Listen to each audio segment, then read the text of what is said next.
प्रेमाची नवी भाषा. पार्ट 1मध्ये त्यांनी प्रेम कबूल केलं. आता त्यांना ते प्रेम जगायचं होतं. प्रेम म्हणजे फक्त आय लव्ह यू नाही, तर रोजच्या लहान सहान क्षणात एकमेकात विरघळणं. प्रेमातली सकाळ. सावी सकाळी उठते.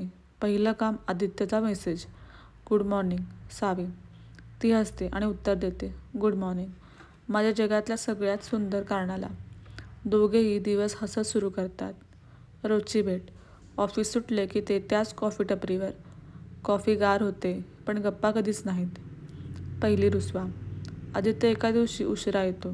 सावी काही बोलत नाही, पण डोळ्यात नाराजी. आदित्य म्हणतो, रुसलीयस? नाही. पण प्रेमात नाही म्हणजे हो. मन जुळलं. रात्री दोघे फोनवर. आदित्य हळू आवाजात म्हणतो, तू बोलत राहा, मला झोप येते. आठवणींचे क्षण. ते जुन्या पुलावर बसलेले.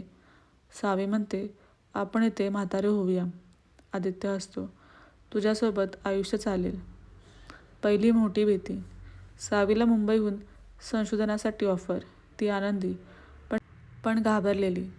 दूर जाशील, आदित्य म्हणतो, पण दूर जाऊ नये, मी तुझीच असेन. अंतर सुरू. सावी मुंबईला जाते. पहिल्या आठवड्यात दोघे रडतात. व्हिडिओ कॉल, मेसेज, रात्रीचं मौन. आठवणींवर जगणं. सावी समुद्राकडे पाहते, इथे तू असतास तर. आदित्य पुण्यात पावसाकडे पाहतो, इथे ती असती तर. पुन्हा भेट. 1 महिन्यानंतर पुणे स्टेशन. दोघे धावत येतात. कोणताही शब्द नाही, फक्त मिठी. प्रेम अधिक गहिरं. सावी म्हणते, दूर गेल्यावर तुझी किंमत कळली. आदित्य म्हणतो, आता तू माझ्या श्वासात आहेस. सावीचा भूतकाळ. एक शांत संध्याकाळी सावी अचानक म्हणते, आदित्य, मी तुला माझा भूतकाळ सांगू का? ती सांगते. तिचं पहिलं अपूर्ण प्रेम, घेतलेले निर्णय, मनात साठवलेली भीती. आदित्य तिचा हात धरतो. तुझा कालचा दिवस नाही, मला तुझं आज आणि उद्या हवाय.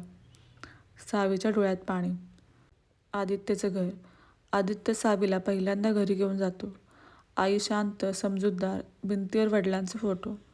आदित्य सांगतो, बाबा गेले तेव्हापासून आई आणि मीच जग. सावीच्या मनात आदित्यसाठी आदर वाढतो. स्वप्नांची चर्चा. दोघे टेरेसवर बसलेले. तुला काय हवं आयुष्यात? सावी विचारते. शांत घर आणि तू, आदित्य सांगतो. सावी हसते. पहिली कसोटी. सावीच्या कुटुंबाला आदित्य आवडत नाही. हा मुलगा भविष्य देऊ शकणार नाही, तिचे वडील म्हणतात. सावी गप्प, पण मन ठाम. प्रेम आणि संघर्ष. आदित्यला कळतं.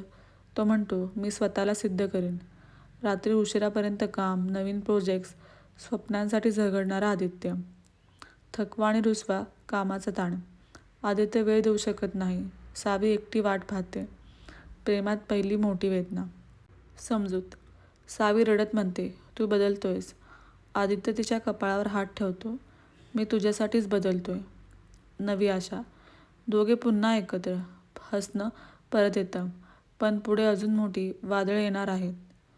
सावीची झुंज. सावी घरात रोज संघर्ष करत असते. वडिलांची नाराजी, आईची शांत काळजी, नातेवाईकांचे प्रश्न, पण तिच्या मनात एकच नाव, आदित्य. आदित्यचा निर्णय. आदित्य कंपनी बदलतो. मोठी जबाबदारी, मोठं स्वप्न.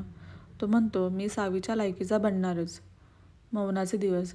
कामामुळे वेळ नाही, फोन कमी, मनात दरी वाढते. पण प्रेम कमी होत नाही. तुटण्याच्या उंबरठ्यावर. एक मोठं भांडण. सावी म्हणते, माझ्या आयुष्यात मी एकटी लढतीये. आदित्य शांत, मी लढतोय, पण वेगळ्या पद्धतीने.